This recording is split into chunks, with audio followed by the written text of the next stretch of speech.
Om Sri Sai Ram, and welcome to the next episode of Tuning Into Sai, a podcast series offered by Sri Sathya Sai Centre of Mill Hill, where we will hear the beautiful and cherished experiences and wisdom from some of our centre's longtime devotees.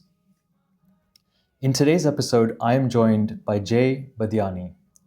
Brother Jay was born in London, UK, and is an estate agent, breathwork facilitator, and an aspiring children's author, where he is currently working on a version of the Ramayana for children.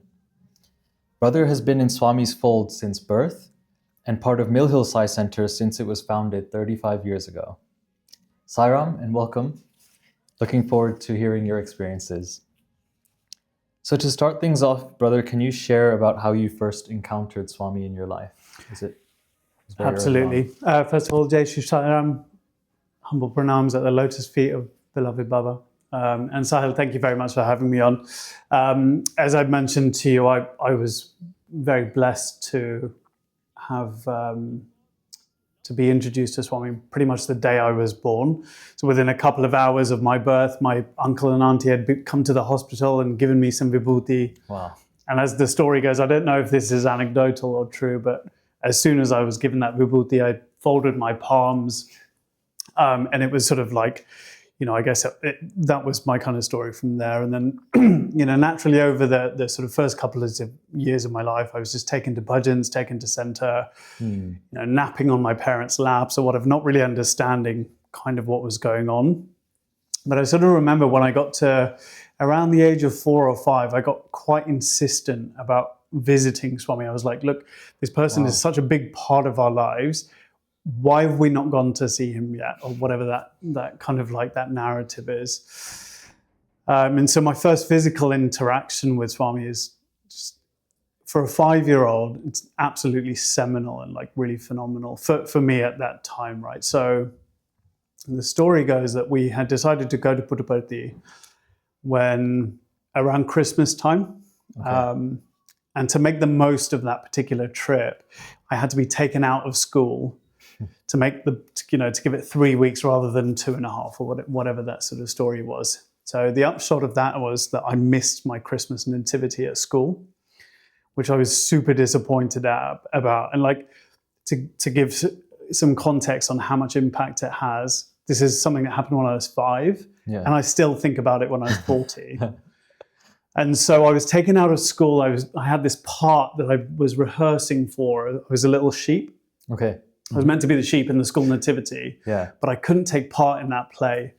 And then, of course, the first time you go to India with your family, typical, in the early 90s, your family, there's 4 suitcases, everything weighs too much. Mm-hmm. And then you're being dragged around from city to city, driver to driver, and it's a horrific experience until you get to Puttaparthi.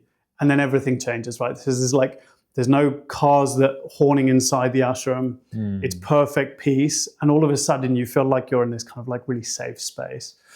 There's kind of a lot that happened on that particular trip. But you asked me how it felt like the first interaction with Swami. And what I would say is like, he had this phenomenal way of meeting you where you're at, right? It's like the Lord of the universe. How does he talk to a 5-year-old child?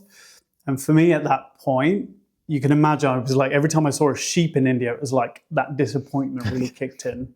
I was really gutted about it. And anyway, within a couple of days of being in the ashram, everyone had settled down. We're like, we're not going anywhere else in India at this point. We found our place. The whole rest of the trip got scrapped. And we're like, when my mum was like, we're not leaving. We're here now. We're not leaving. And then they were told that there was a nativity play being done for Christmas to be presented towards Swami. And they're like, you should really send your kids to be a part of that. It's kind of a nice opportunity. You get close to Swami. The kids have something to do. And the parents are like, yeah, fine. Like, let's get them in the play. And by some, divine intervention, you can probably guess the part that I was given in that play. No way. And so I became the sheep in the nativity in Puttaparthi. And so for me, it's like, look, whether that's a coincidence or not, I don't know. But up until this day, the way that it makes me feel still about Swami, I feel incredibly seen. So he's taken this 5-year-old child's pain and disappointment, and he's converted it perfectly to then 35 years later, I'm still thinking, God, Swami's thinking about me as a 5-year-old child in this like beautiful little moment. And it was like, I was hooked at that point. I was like, there is nowhere else I want to be on earth apart from here. Yeah. And here is someone who hears my pain, my cries. And so that was my first felt interaction. that in that moment that 100%. something, a higher power, God, Swami himself made that happen. There was nobody else who could have and it's been a running joke in the family since that, I was called the black sheep of the family kind of going on from there because of the sheep incident. Yeah. I'm sure my parents and my sister don't think about this anymore, but for me, it's almost on a daily. That was the first moment. Where it's like, hey, here's someone who actually sees me. Someone's not making a joke out of my pain, but actually transferring it into a really beautiful opportunity. That's incredible. And you said obviously when you're 5 years old, going to Prashanti, seeing Swami for the first time. Do you remember that moment when you first physically saw him, or any moment during that trip when you looked at him for the first time? I think, if I'm honest with you, at the age of 5, a lot of it is sort of slightly lost to me now. So I think that kind of physical, I've seen Swami thing is a little bit tricky, because I was going into darshan on the ladies' side with my mom. My sisters there were kind of right at the back. Yeah. So there's all of these kind of moments that kind of feel slightly lost. But I do remember just that general feeling that I've come home. I've been dragged around India, driving through the potholes. I've got sick, and then I've got sick again, and then I've got sick again. They're forcing malaria tablets down my throat. This is a horrendous experience. But I got into Puttaparthi, and I'm like, oh my God, I can walk around with bare feet, but I'm not going to scratch my toes up because everything's so clean and tidy. Yeah. I can tolerate the food, all of these bits and pieces. And I remember one particular incident. It was we'd been for the play practice. Swami had come to see the play, to see the rehearsals. Okay. Mm-hmm. And again, it's just that moment of being seen and being heard. This is hours and hours of rehearsing for a load of little kids, not just me. But we were, practice finishes in the Purnachandra Hall, and then we're being dismissed. And just about before, when everyone's told to just go away with their parents and run off, the sort of Sevadals or whoever it was at the time just stopped all the kids at one point and made them all sit down on the steps of just outside the Purnachandra Hall and came out with little tubs of ice cream. Wow, okay. And it was just that little moment of refreshment. So you've done 2 hours of rehearsals or whatever it might have been at the time. You're exhausted. Yeah. You're kind of tired, wired, at that sort of age. And Swami sends you ice cream. Yeah. So, it's just that little bits of care and that feeling that you get that someone cares, someone major in this world cares about me as much as, if not more than my parents do. And it's just, that kind of feeling is pretty special. It just goes to show that how Swami can make every single person feel special in Seen their and own heard. way. You might have felt that way, and the person next to you might have been having their own experience of Exactly. Swami's doing this, Swami's doing that, and that's just the power of young age, older age, doesn't matter. Swami was... Yeah, and then what it's like if you put a 5-year-old and a 10-year-old together, they're going to think about things and process things in a really different kind of way. Yeah. So for me at that age, it was thank God you've sent me ice cream. But it is literally thank God at that point, right? And so that's a really beautiful kind of almost like a training that you go through as a small kid, where you can then start attributing all the nice things in your life to a higher power, as well as the tough things and whatever. Yeah. So amazing. And can you share a couple more experiences maybe when you're slightly older and you started to know Swami more, from the physical form? Any experiences that you had in Prashanti with Swami that you can share? Yeah, so there's I as I said, I've been lucky and blessed enough to be going to Puttaparthi pretty much every year, once a year since I was 5. So there's sort of a variety of options. I think probably the most meaningful, I think, is probably a good place to start, right? And it happened in a group interview. It was it is an interview, but it's a group interview. It's publicly said, so I'm comfortable and happy to share it. Swami had asked me about my higher education. So in the year that I went to university, Swami spoke to me, blessed me, and asked me what I was doing in life generally. And there was obviously that's youth age. I'm 18 at that point. And I said, Swami, I'd like to go to university. I'd already been accepted into my course, but the way that I wanted to approach it is like take permission for that thing. Mm-hmm. And he said, yep, bless you to go and educate yourself further. And then he asked what I was studying. So I told him, Swami, I'm studying philosophy and psychology. And it's just this phenomenal moment. I think it's a really good sort of like, I think the teaching that he gave from it, the message that he gave from it goes way beyond me. And that's, again, why I'm more than happy to share this. And what he said was, philosophy is not just 3 years in college. And he repeated that a few times. So it's that recognition of, hey, look, this is going to go beyond 3 years. So just be aware, be mindful. Don't forget this when you hit 25, 30, 35, 40 and beyond. So he said, philosophy is not just 3 years in college. Philosophy is not just 3 years in college. Philosophy is life. Wow. Philosophy is good. And then he pointed at himself and he said, philosophy is God. Wow. So for me, it's a really it's taken me, I'm still working on it, right? Like I still don't fully understand exactly what he was saying contextually for my life. But I think what it's got to me is like my friends who are science-based, right? So your doctors, your scientists, your mathematicians, that sort of like side of life is the how. So, how does water turn into gas that then turns into rain? So they can answer those how questions. And the philosophers in life ask the why. Mm-hmm. It's like, yeah, we're now observing how something happens in the world or internally. But don't forget to ask why. And it's phrasing those questions for yourself, like kind of gets you deeper into whatever subject you're delving into. Yeah. Whether it's your work context, whether it's education, whatever you're thinking about, whether it's your spirituality, it just does come back to like the why and the how kind of, I think, work really closely together. So it's sort of like, as you grow older or whatever it is, it's how do you create your 3 years worth of education? Because guess what? There's a philosophy of science, there's a philosophy of mathematics, there's a philosophy of medicine too. Mm-hmm. So it's sort of like whatever you study, that basis is still there of like, why is it being done this way? Why is it being done at all? What's the mode of service of this? Yeah. How does this help people? How does this expand? So you take that and you take that 3 years, 4 years, 7 years, whatever you do in college, you apply that to your life, and then you keep learning. You keep asking why, and you keep asking how.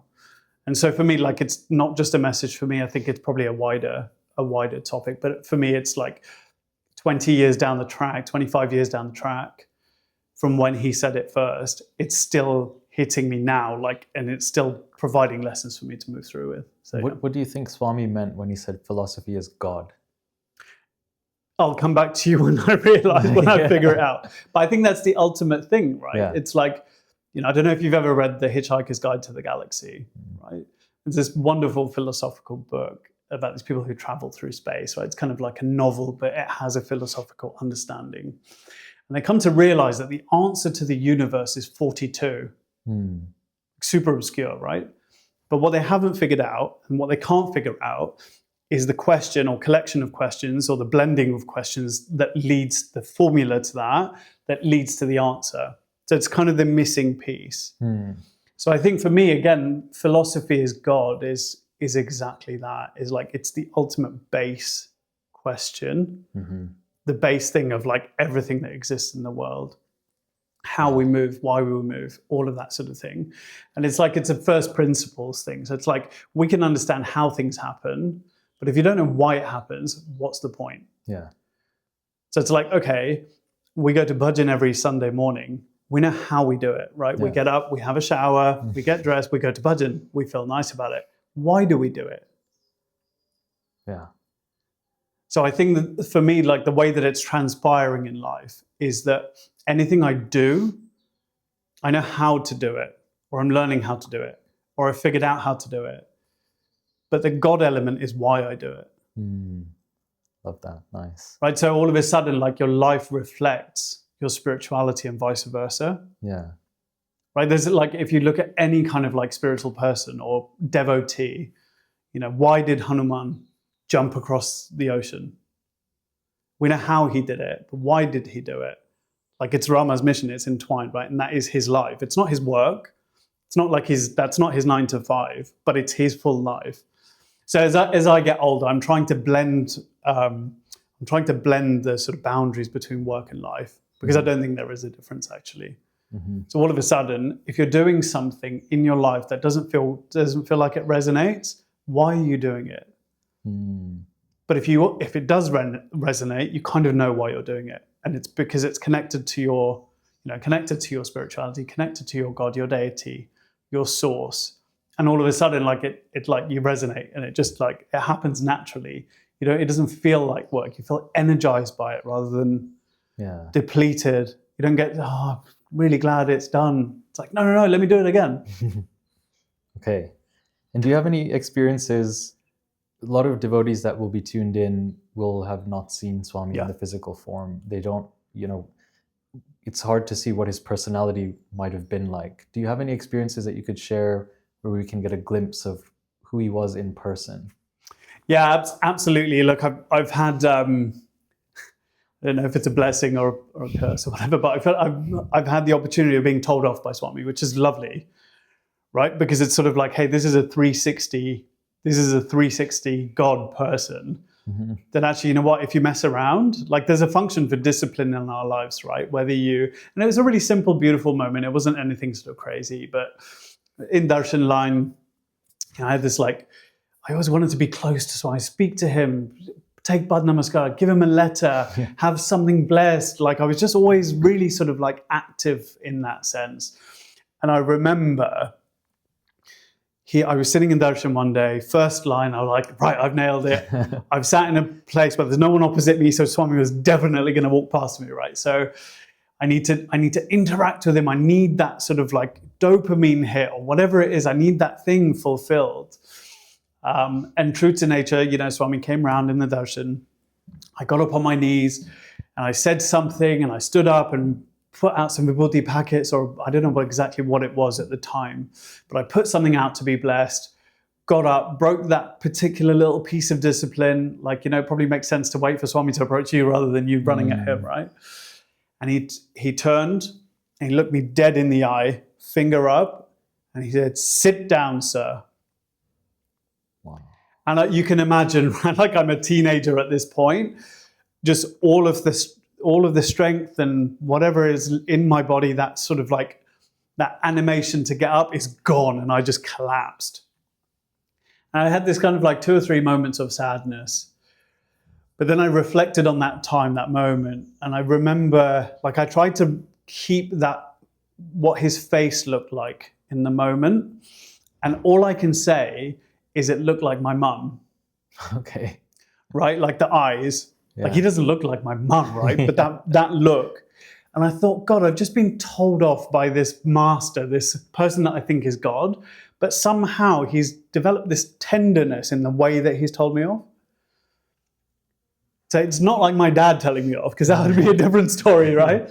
But he's told me off as if my mum would. So it's like, listen, I'm here for you. We will interact. This is not the first and last, but now is not the right moment for whatever reason.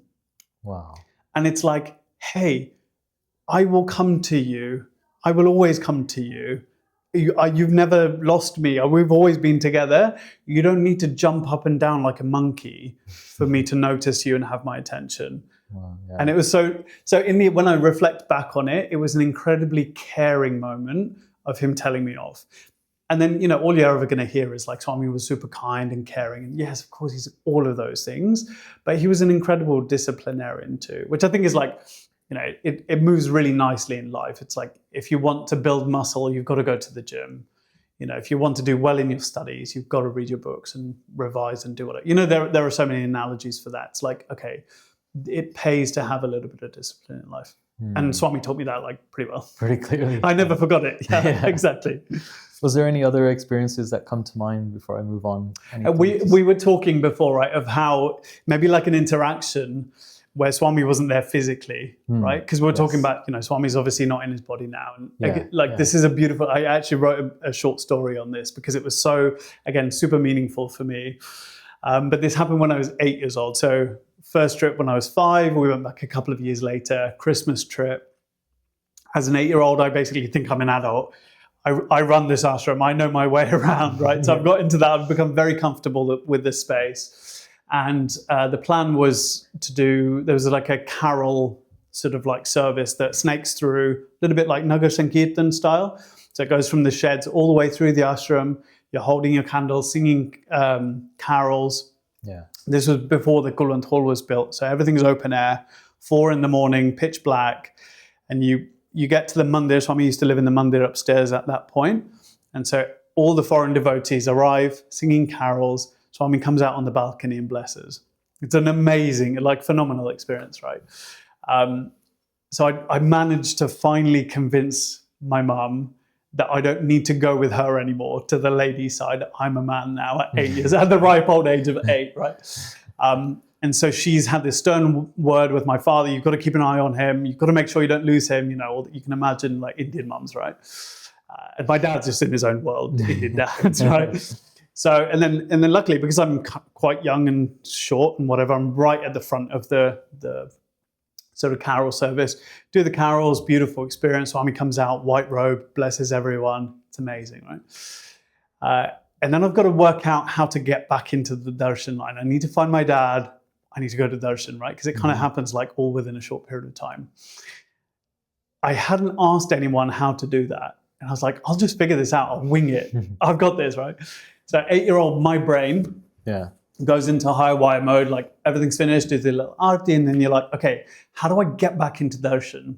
The easiest answer for me at that point is follow the people in white. Yeah. Right now, if you've ever been to Prashanti or Centre or any occasion, everyone is wearing white. Yeah. So I was like, okay, well, follow the children in white, right? Yeah. That should get me back into the darshan line to go back in for darshan. Yeah. So I'm following these kids in white, right? Like walking, head down. There's, loads of people in front of me. I can see their trousers are white. Just keep following. I'm like, God, I feel like I'm walking a long way here. This is longer than it feels like I should be coming back into where I just left. 10 minutes goes by, 15 minutes of walking, 25 minutes, something like that. I'm still following. There's loads of people in white. So I'm like, I'm safe. They're probably just going, are they going for breakfast? I don't know what's going on. Anyway, so we turn into this courtyard and there's this beautiful big building, pink, blue, and cream. Just the Puttaparthi colors, right? Yeah. Anything related to Swami in Prashanti has got those colors. So I'm like, wherever I am, I don't recognize it. Slightly panicked, but I can see the colors. So this is something to do with Swami. I walk into this building. I was like, I've never been in this building before. This is not where darshan happens. And I'm now 8 years old, completely on my own, now looking lost and scared. Yeah. Like that anxiety has risen to the throat. You're like really going. Anyway, and then I remember an adult coming up to me and I'm looking visibly nervous. Yeah. And he very gently says to me, I think you might be in the wrong place. Like he figures out I'm lost. He's like, should you be in darshan? I'm like, yes, where am I? So it turns out that I've walked all the way to the boys' hostel.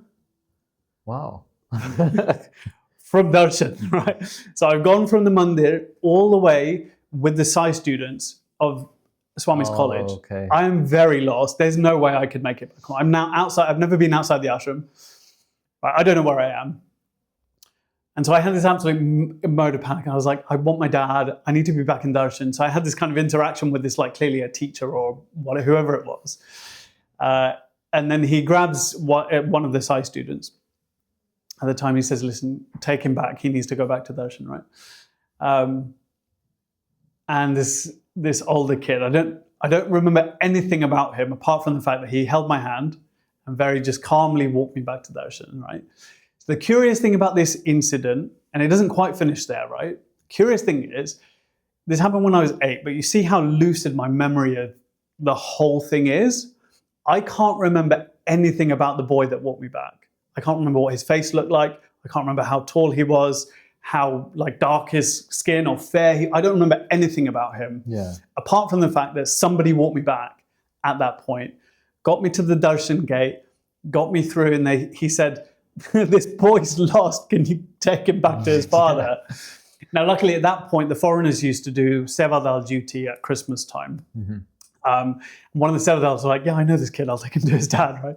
So I get walked over this like full darshan sort of situation to my dad, who's in the second row. I get plonked on his lap, and within 10 minutes, Swami comes out, yellow robe, does darshan. Yeah. And in my head now, the way that I reflect back on it is I remember every single part of that, apart from the person who walked me back. Wow. And to me, it's like, look, yes, it's a kid from the university or the college, right? But to me, that's Swami.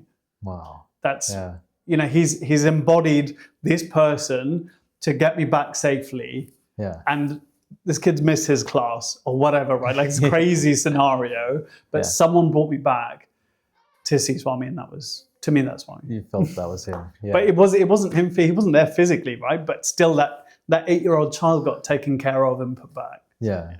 Lovely. Thank you for sharing those experiences. I just wanted to ask how you would describe your relationship with Swami and how it's changed over the years. I know, like, obviously physical form to then a samadhi. And... Yeah, 100%. It's a really nice question, actually. And like, it's something that I think about a lot, because it does, like, the relationship hasn't gone away, but it has matured and it has changed over time. So like I told you about when Swami, like, when he makes me a sheep in the play, so that thing of like, okay, so this is my school teacher making me the sheep in the nativity play, right?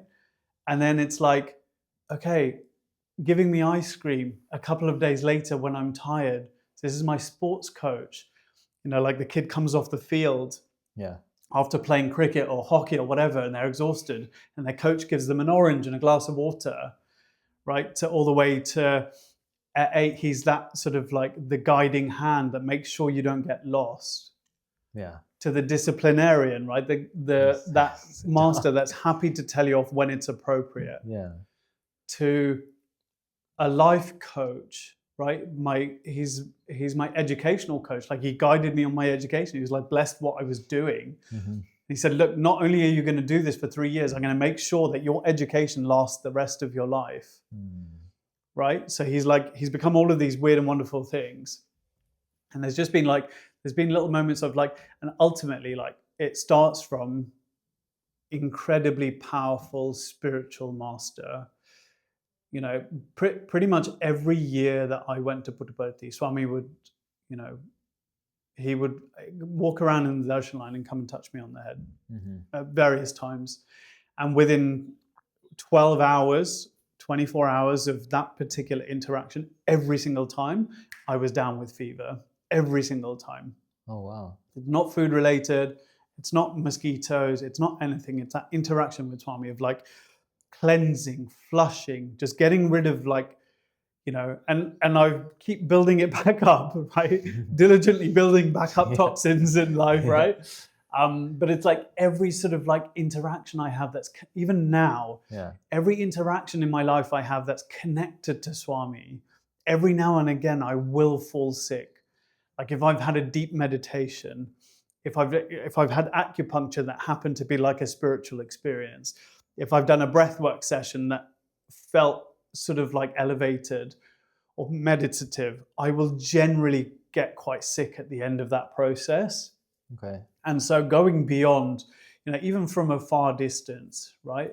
And from a non-physical space, every interaction I have with Swami, it feels like he's looked to wherever my soul started from, to wherever it's going to finish that journey. Yeah. And it's sort of like given me what I need at that time. So it's like in the last couple of years, like there's been quite a lot of transition in my life. Like, I've become a father, so I'm a father to 2 little boys. And so you're adding this like complex layer of identity and this sense of like, okay, so this is what it feels like to not be super selfish.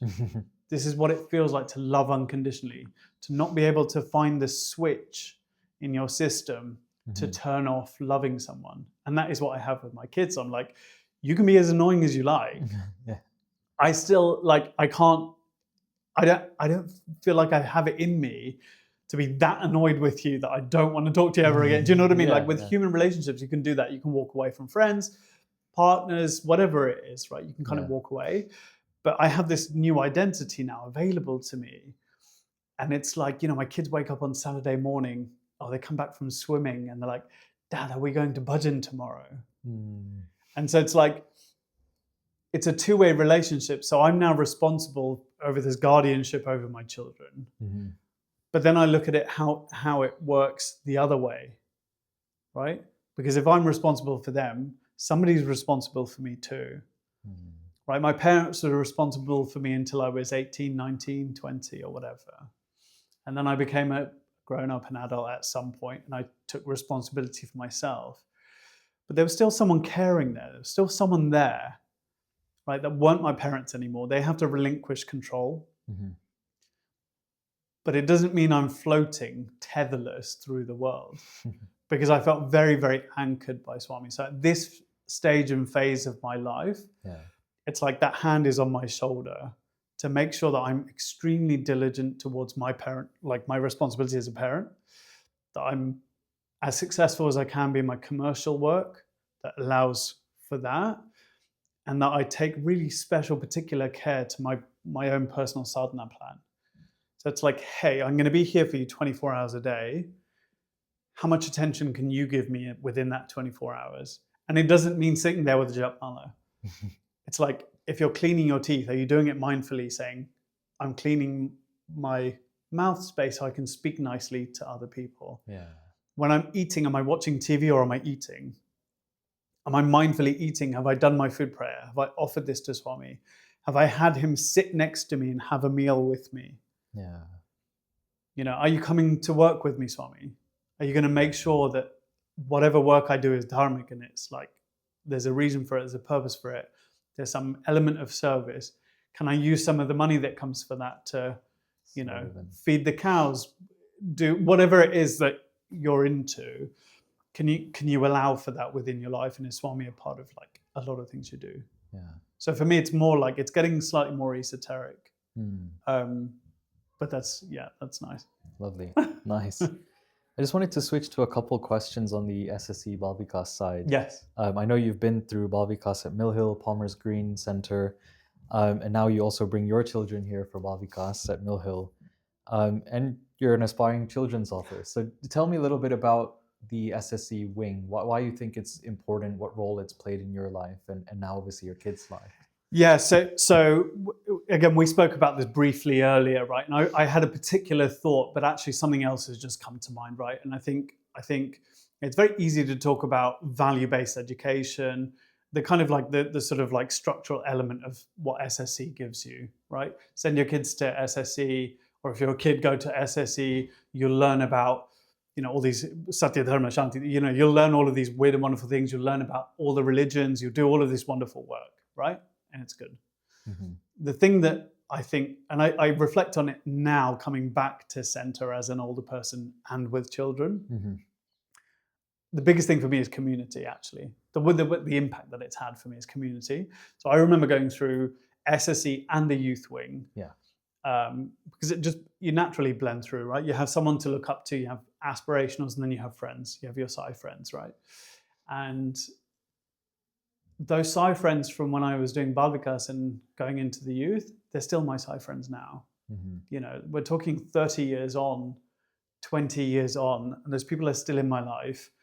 And they also have kids that are the same age as my kids.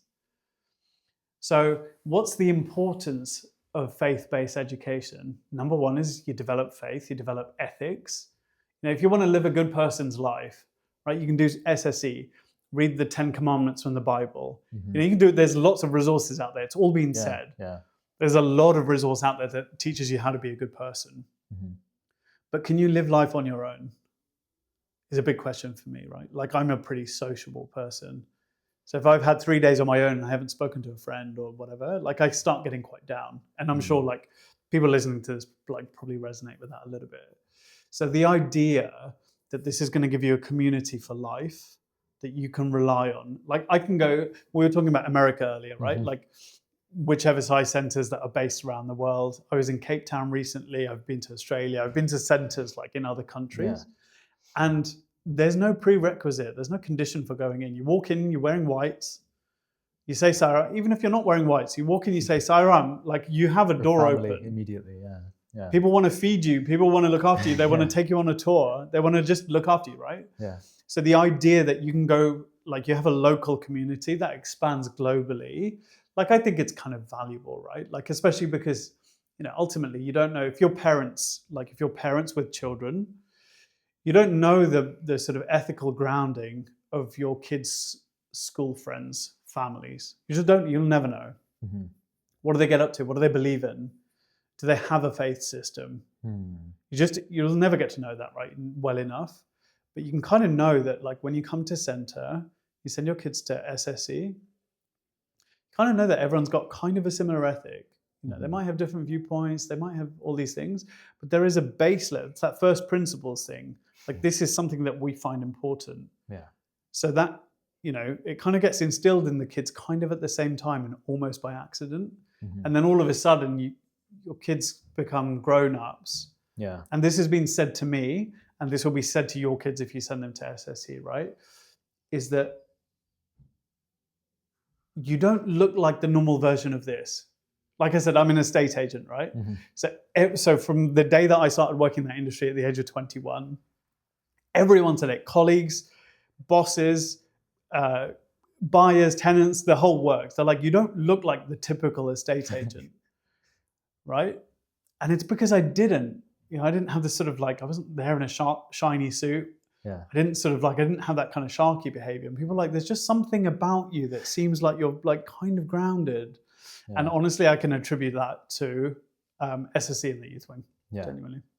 Nice. So, and just speaking of the center, you've obviously been at the center for a long time, and when it was started, maybe you can share a couple of your fondest memories of Mill Hill Centre. Yeah, again, look, I've been reflecting on the idea of this, and it's sort of like, we don't do, this is not like house parties. This is not nightclub scene, right? So it's sort of like, as a young person, what are those? How do you have fun? What's meaningful? What are the things that you remember?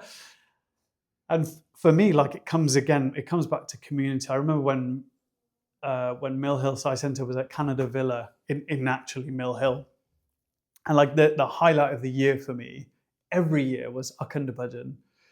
Right. So as a kid, is that free opportunity to stay up late for a start, right? Of course, you don't have to go to bed. 24 hours, you don't have to go to bed. But there was this sort of you would dip in and out of the bhajan. So you'd go and sit at bhajan for an hour. Yeah. And then there was this sort of front room, which looked out onto the street, but that's where all the kids would just go in that space and just hang out together. Yeah. Right. So there's this moment of community. Yes. And you're hanging, there's kids much younger than you, there's kids much older than you. Yeah. So you have the youth that you're looking up to, and you have the sort of the little kids who are looking up to you, and they're like, oh my God, look at these cool people.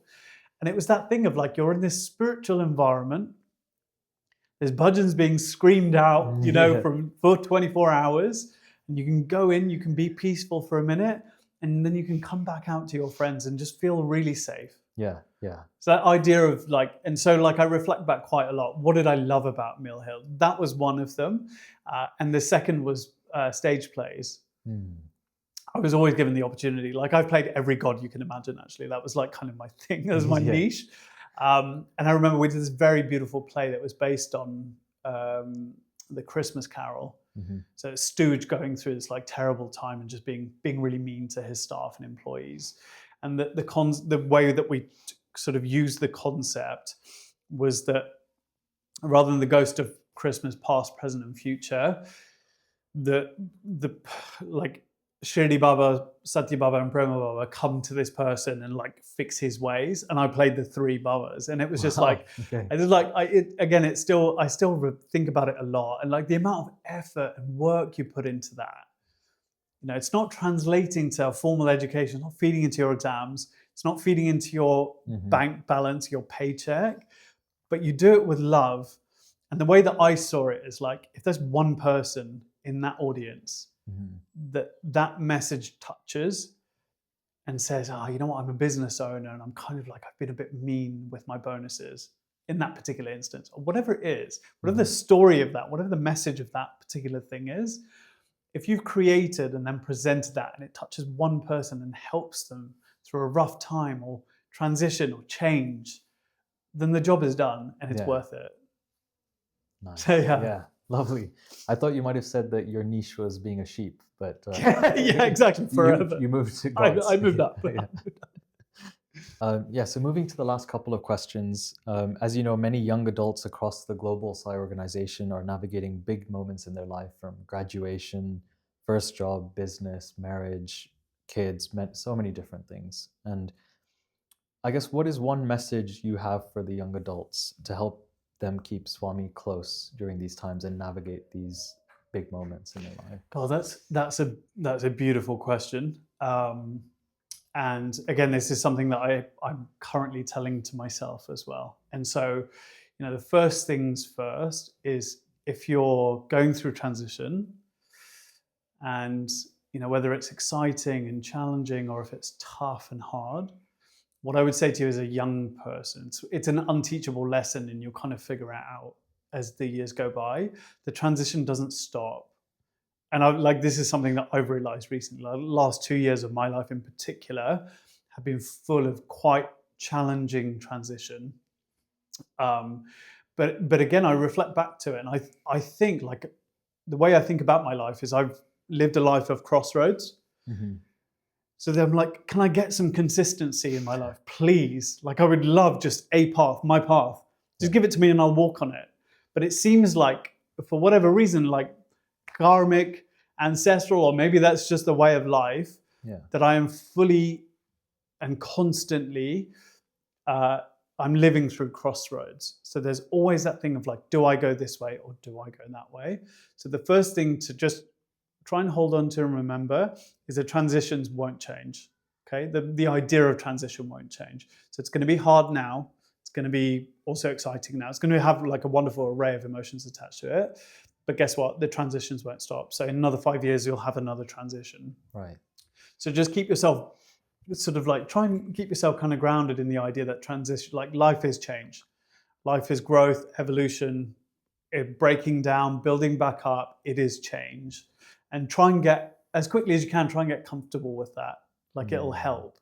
And in terms of how that sort of relates to Swami in particular, what I would say to this is, like, think back to like your earliest memory or resonance, something from like maybe when you were a kid.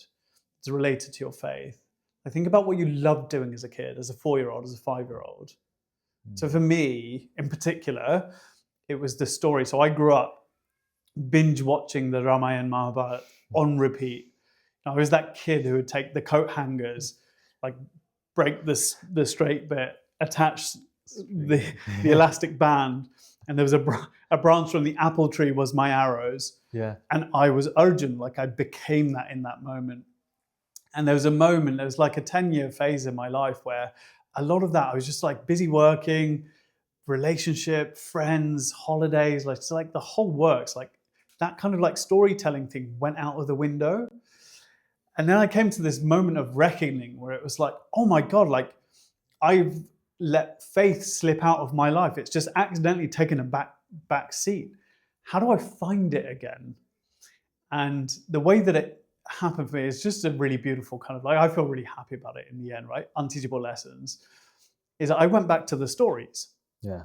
So I listened to like some, YouTube videos of like these amazing speakers talking about, the Bhagavatam, the Ramayana, the Hiranyakashipu story with Prahalad, and like all of these things that colored my childhood, right? Like I wished I could play tabla. I wished I could play harmonium and sing really well. I can't sing. I'm not a very good singer. Like I'm your backseat drive singer, right? Sure. So I couldn't do that. Whenever it was time to like, go and feed the homeless, I'm too cold. I can't do this. I'm not enjoying this. But you have me sit down with a friend of mine and talk about, just tell stories about Krishna, tell stories about Swami, whatever. And it was like, you could have me there for hours, lost in that moment. And I kind of remember, like, I was like, okay, so physically I've grown as an adult. From a responsibility point of view, stuff has been added on. But the way my mind works for God hasn't changed. There's nothing that's changed since I was the age of 5. Yeah. You put that Ramayana Mahabharata back on, and I'm hooked. Like it's like me. I'm 5. I'm sitting next to my granddad, and we're like, really absorbed in that story. So what I would say to you is, if you're at any point you feel like you need to reconnect to your faith, take yourself back to when you were a kid. Think about the thing that you enjoyed, because the thing you enjoyed then, I can promise you'll still enjoy it now. That's very interesting. That's what's inspired you to start writing. Exactly that. So I desperately wanted to share Ramayana, Mahabharata, all of the other Purana stories with my kids. So I did what any normal parent does. Amazon, and I just looked through the stuff that was available online, and I was like, this is not the story I want to tell. It's not the story I want my kids to absorb, right? It's not detailed enough. It's not accurate enough. It's not how I remember it.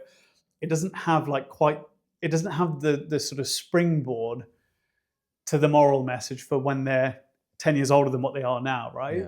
So actually I decided to just write it myself and create it. So I've created a sort of a 6-part Ramayana story for kids. It's fully pictorial, very simple words.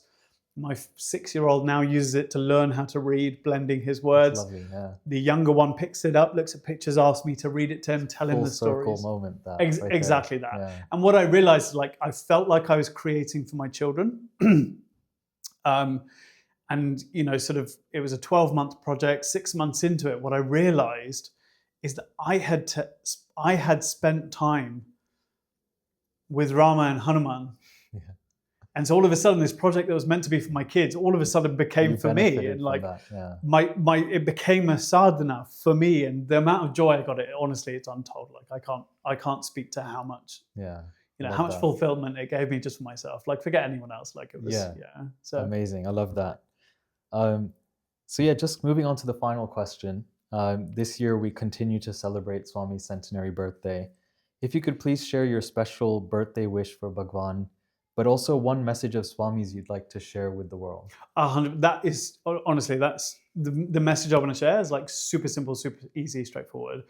In a group interview in 2002, I think it was, one of the guys on the trip, right, like a good friend of mine, older than me, and like we all sort of looked after each other, but he had this beautiful question for Swami. He said, Swami was like, ask me anything, AQA, right?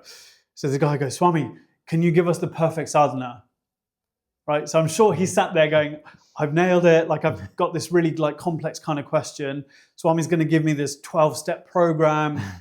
He's going to tell me about Ashtanga yoga and all of these like deep Kriya meditations and stuff like that. And it was really simple. Swami's like beautiful message. And he said, start the day with love, fill the day with love, end the day with love. And that is the way to God. So it's sort of like, look, if you're going to live your life, you're going to live your life anyway. Right? So whether you're educating yourself, whether you're interacting with your parents, whether you're interacting with your kids, your work colleagues, you're producing something, you're content creating, whatever it is, if you can't put that seed of love in every action that you put forward, what good is it to anybody? It's like forgetting the salt in the food. It's sort of like people can tell if something is produced without love, they can tell. And people are pretty intuitive. So like, it's not my message to share, but it's something that I tell myself now is like, if you're going to go and do something, whether it's for yourself or publicly, don't forget to sprinkle the love, right? And it will resonate. Someone will look at this and say, God, that sounds nice. That really hit home, or like whatever it is. So whatever you're producing for people, like do it with love. And that was Swami's message.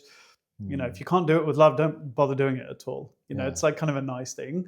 And I guess like if I could give Swami any wish, or like who am I to wish for Swami, right? But if there's at least one person this year that takes that message and starts adding love to the work they do, how they operate to the world, Swami will be happy. And like, that's all I pray, that someone else does that. And then another person and another person. Amazing. That's lovely, and a nice note to end on. So thank you so much, Brother Jay. I really enjoyed that. I think I've got a few takeaways already that are spinning in my head. So thank you so much. And thank you to everyone that has joined in this episode of Tuning Into Sai. And please stay tuned for the next episode. Jai Sai Ram.